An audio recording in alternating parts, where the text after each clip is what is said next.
De nombreux producteurs soulignent les difficultés qu'ils rencontrent pour écouler leurs produits et la trop faible valorisation qu'ils en tirent. Produire, c'est bien, mais il est capital d'arriver à vendre sa production agricole ou son produit et en tirer un réel bénéfice.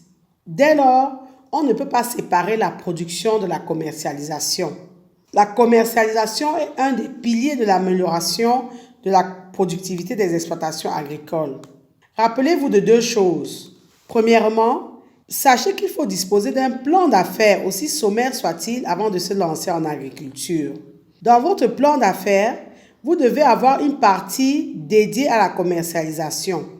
C'est l'occasion de vous inviter à regarder la vidéo dédiée à la rédaction d'un plan d'affaires au business plan que nous avons réalisé sur cette chaîne. Quand vous avez fait l'exercice de rédiger un plan d'affaires, vous êtes censé connaître votre clientèle cible. Deuxième chose dont il faut se rappeler, il est recommandé de ne planter une culture qu'une fois vous avez trouvé un acheteur, que vous vous êtes mis d'accord sur les termes de la vente. On constate donc que le marketing agricole commence avant la plantation proprement dite.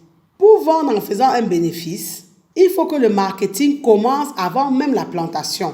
Les cultivateurs ou les producteurs agroalimentaires doivent offrir des produits que les consommateurs, hommes et femmes, veulent acheter. Donc, il faut vous assurer qu'il y a un réel besoin. La vente, c'est la rencontre de l'offre et de la demande. S'il n'y a pas de demande, vous aurez du mal à vendre. Deuxièmement, vous devez offrir des produits dans la forme qu'il convient. Est-ce que vous allez les proposer frais, secs, transformés, etc. Vous devez offrir les produits aux consommateurs au bon moment de l'année, dans les bonnes quantités, avec la qualité et l'emballage qu'il faut, au bon endroit, à un prix que les consommateurs sont prêts à payer. Donc, vous devez absolument intégrer ces notions.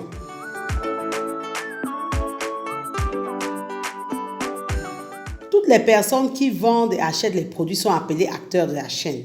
Avec la croissance des villes, la distance entre les producteurs ruraux et les consommateurs urbains augmente. Les chaînes de marché s'allongent et de plus en plus de personnes sont impliquées dans le processus d'achat et de vente des marchandises avant qu'elles n'atteignent leurs consommateurs finaux. La plupart des produits agricoles sont achetés et vendus plusieurs fois avant d'arriver aux consommateurs finaux. Il y a de nombreux différents types de commerçants, chacun ayant une fonction différente.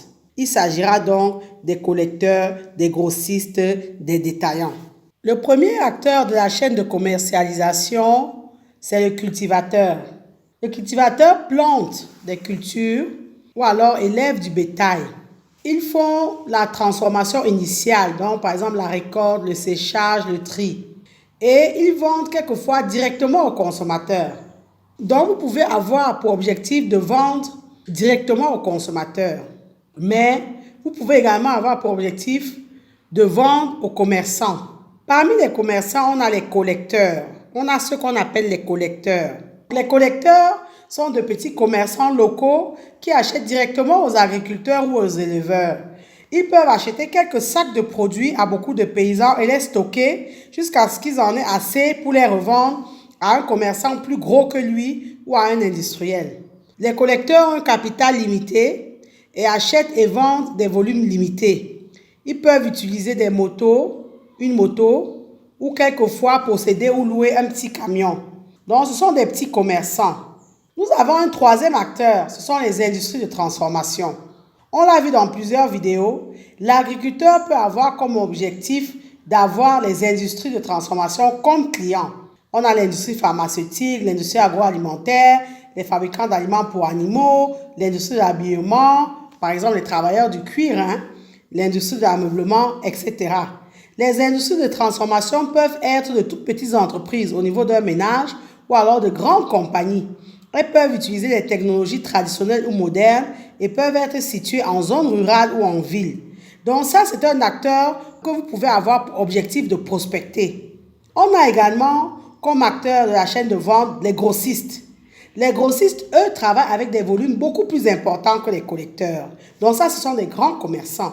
Ils possèdent ou louent un véhicule plus grand et ont leur propre entrepôt pour le stockage.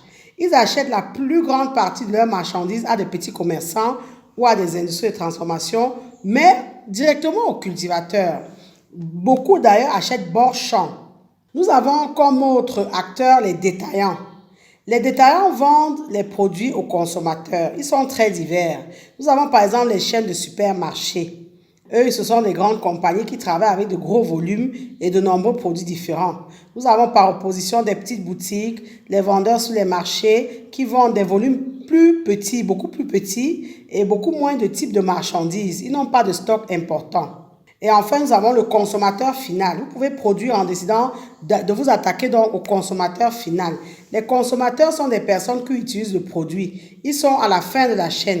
Ils comprennent les consommateurs finaux qui mangent ou boivent l'aliment ou qui utilisent les vêtements faits à partir de ces aliments-là. Ils comprennent aussi des compagnies qui utilisent le produit pour faire autre chose. Par exemple, un restaurant qui utilise l'huile d'arachide que vous avez produit pour frire ses aliments est un consommateur final.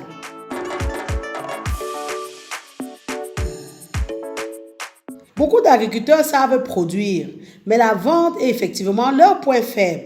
Si vous voulez que les clients apprécient ce que vous vendez, vous devez leur montrer la valeur de ce que vous vendez.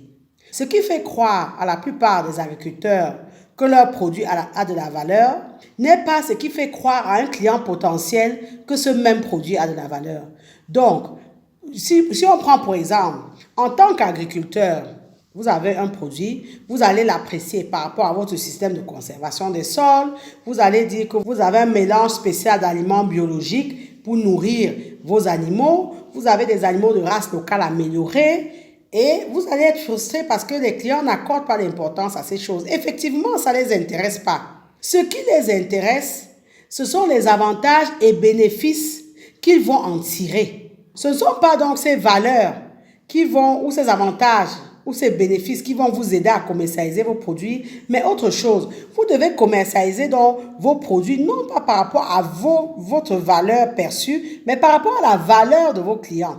Par exemple, vous pouvez informer vos clients en leur disant que l'avantage que vous avez d'acheter vos produits, c'est au niveau de la préservation de la santé. Vous allez acheter des produits qui ont du goût, des produits qui ont un peu de gras.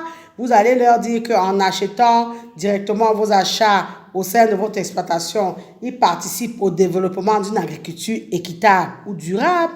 Vous leur donnez donc des arguments qui vont les toucher directement. Au lieu de dire par exemple à un client, je vous propose un porc de race Neima.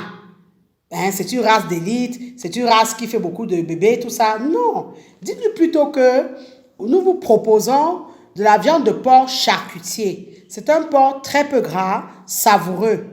Donc, ça va lui parler directement. Rappelez-vous que les clients ne voient pas la valeur des poulets biologiques, du lait sortant de la vache, des œufs de la ferme, à moins qu'ils ne lisent ou qu'ils fassent des recherches ou ne se renseignent. Cette information-là ne les intéresse pas. La nourriture pour eux est un produit de base. À moins de souffrir d'une maladie, d'essayer de perdre du poids, de chercher à manger des aliments plus propres sans produits chimiques, ils n'en verront pas l'intérêt.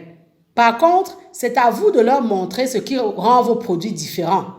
Et par différents, nous voulons dire, au lieu de dire par exemple, oh, nous avons des poulets qui gambadent dans les champs, nous les élevons dans la nature, tout ça, pour celui qui élève en plein air par exemple, ça va de soi, pour lui, c'est une valeur. Mais pour le client, ça ne représente pas grand-chose. Par contre, lui dire que nos poulets ne diminuent pas de moitié à la cuisson car ils ne sont pas gras, ils ont le goût de poulet, ça va lui parler. Donc, il faut penser à communiquer à vos clients en leur montrant la valeur de ce que vous vendez. Donc, par exemple, dans l'exemple du poulet, les clients vont acheter plus de viande et moins de gras. Dans l'exemple du poulet ou du porc, Neima, là, les clients vont acheter plus de viande et moins de gras, le gras étant néfaste à leur santé. Les clients vont manger une viande goûteuse à la place de quelque chose d'insipide. Et avec le poulet, vos clients n'avaleront pas en plus de résidus médicamenteux. Donc, c'est une autre façon de parler à vos clients en leur montrant les bénéfices et les avantages que eux, ils peuvent tirer de vos produits, dont leur valeur à eux, pas les vôtres.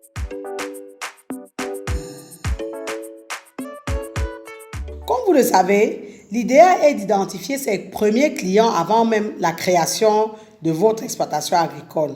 Il existe pour cela un moyen très efficace, c'est l'étude de marché. L'étude de marché ne doit pas être simplement menée pour valider ou invalider une idée. Elle est surtout un très bon moyen d'entrer en contact avec les futurs clients et partenaires pour débuter une relation commerciale durable. Vous pouvez faire une étude de marché par questionnaire bien ciblé sur vos clients potentiels.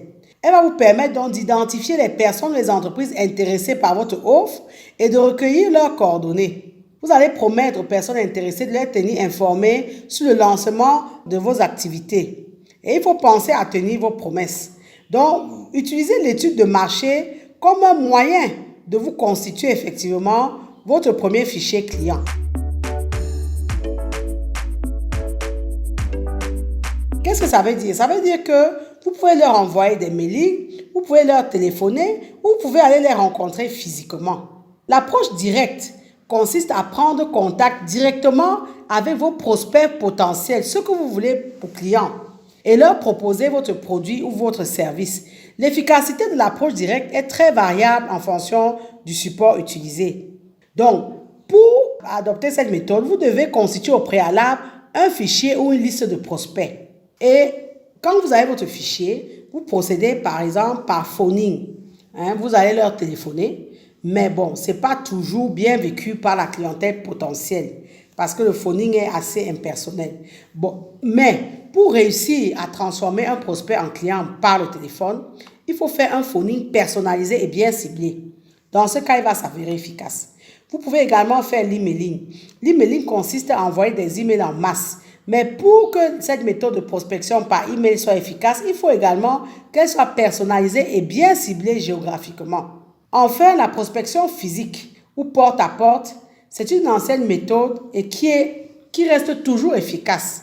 C'est une méthode exigeante car elle implique de gagner progressivement la confiance de l'interlocuteur en le rassurant et en lui livrant des arguments adaptés et parlants. Donc là, il faut maîtriser les techniques de vente qui vont vous permettre de traiter les objections de ces potentiels prospects-là.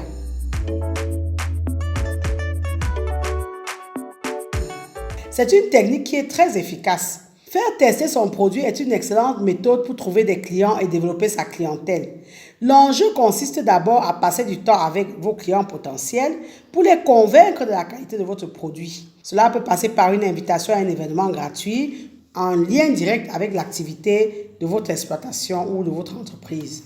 Parmi les méthodes les plus efficaces pour trouver des clients, vous pouvez organiser un événement, les portes ouvertes par exemple de votre exploitation agricole, ou alors une soirée de lancement d'un produit. Vous pouvez tenir une conférence, donner de l'information sur un sujet tendance de manière à donner preuve de votre expertise. Actuellement, là, par exemple, en temps de corona, les produits agricoles qui boostent l'humidité sont en vogue. Donc, vous pouvez faire une conférence là-dessus et ça va vous permettre de vendre donc ces produits qui boostent l'immunité. Vous pouvez inviter des gens à visiter votre exploitation agricole, comme on l'a dit. Vous pouvez présenter des témoignages ou inviter des clients déjà acquis à témoigner pour vous. Vous pouvez participer à des salons, intervenir comme expert dans un secteur, proposer des formations gratuites, faire une vidéo de présentation. Par exemple, sur AgriTV, vous pouvez vous présenter votre exploitation ou vos produits. Vous pouvez faire une démonstration de produits. Vous pouvez faire goûter, toucher, écouter, sentir, montrer un book photo de réalisation, etc. L'idée étant de convaincre le client en lui faisant toucher de près le produit que vous vendez.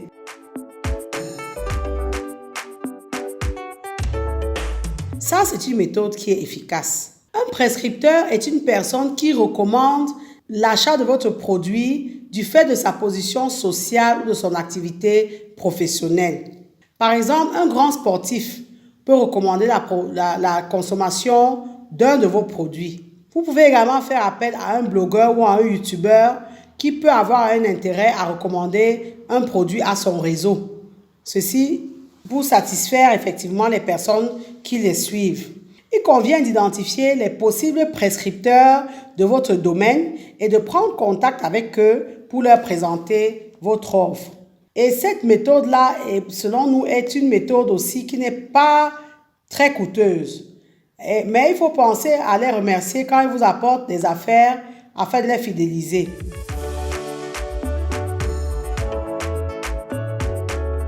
Il est incontestable que la communication constitue le cœur même du marketing. Communiquer permet de prospecter des clients et de les fidéliser et par conséquent de vendre plus de produits ou de services. En effet, la communication est un préalable nécessaire à la vente. Vous ne pouvez pas vendre si on ne vous connaît pas. Vous ne pouvez pas vendre si vous ne communiquez pas. Néanmoins, il faut vous rappeler que toute communication n'est pas forcément bonne, car trop communiquer peut faire fuir le client qui se sent inondé d'informations, mais également une communication insuffisante qui ne donne pas assez d'informations au client potentiel va également faire fuir le client. C'est vrai, la publicité coûte cher, mais selon la méthode employée pour livrer le message, elle pourra être déterminante pour le succès de votre entreprise agricole. Vous avez les moyens de communication classiques, les publicités sur tout support, les cartes de visite, les flyers, les brochures, passage dans les émissions radio, les journaux, la télévision, les annonces, les bannières, les affiches. Vous pouvez décorer des véhicules, mettre des enseignes, etc. Tout ça, ce sont des moyens de trouver des clients. Ces moyens de communication restent incontournables pour rendre une entreprise visible et repérable. Mais pour qu'ils soient efficaces, vous devez absolument consentir à y investir véritablement de l'argent. Car les campagnes de communication coûtent cher. Et ce n'est pas sur la communication qu'il faut faire des économies si on veut vendre. De plus, vous devez cibler le bon support de communication. Car on doit l'avouer, certains de ces supports que nous venons de citer ne seront pas suffisants pour vous attirer la clientèle. Si on prend le cas des flyers, le taux de retour suite à une distribution massive de flyers est actuellement inférieur à 0,05%. Donc, ce n'est pas forcément le meilleur support. Comment on le voit donc? Afin de réussir à mettre sur pied une exploitation agricole rentable, il ne faut pas hésiter à recruter un spécialiste. Autant vous savez vous appuyer sur un ingénieur agricole, un vétérinaire ou un chimiste, etc. Vous devez pouvoir investir dans l'accompagnement d'un commercial ou d'un communicateur ou d'un chargé des ventes ou d'un cabinet de communication, cabinet conseil, etc. Il est indéniable qu'on ne peut pas tout faire. La performance passe aussi par la délégation de certains aspects à des personnes qualifiées dont c'est le métier. Si rédiger une offre de service à une industrie qui peut être un client potentiel n'est pas dans vos cordes, sous-traitez cette activité-là. Si vous ne pouvez pas tenir des pages ou des comptes sur les réseaux sociaux, utilisez les plateformes de renommée qui ont comme audience votre clientèle cible. Mais dans tous les cas, communiquez. Si on ne sait pas que vous avez un produit de qualité, même avec la bonne volonté, personne n'achètera. Pensez également à vous former de façon continue pour accroître vos connaissances et combler certaines lacunes. C'est à ce prix que vous réussirez. Nous espérons que cette vidéo vous a été utile. N'hésitez pas à l'enrichir par vos commentaires, remarques ou critiques. Partagez-la au maximum car elle peut aider les agriculteurs. Toute l'équipe d'AgriTV Web est à votre entière disposition si vous souhaitez communiquer sur votre production agricole ou agroalimentaire. Faites connaître votre exploitation agricole ou agroalimentaire par une vidéo qui sera diffusée sur cette chaîne. C'est un excellent moyen de communication. N'hésitez pas à nous contacter pour vous faire accompagner. Ne jamais oublier que faire c'est bien, mais c'est faire savoir qui créera l'impact et vous propulsera. Abonnez-vous à notre chaîne AgriTV Web pour ne pas manquer nos prochaines publications. Rappelez-vous que savoir est le point de départ et c'est agir qui fait et fera toujours toute la différence. Maintenant que vous savez, place à l'action.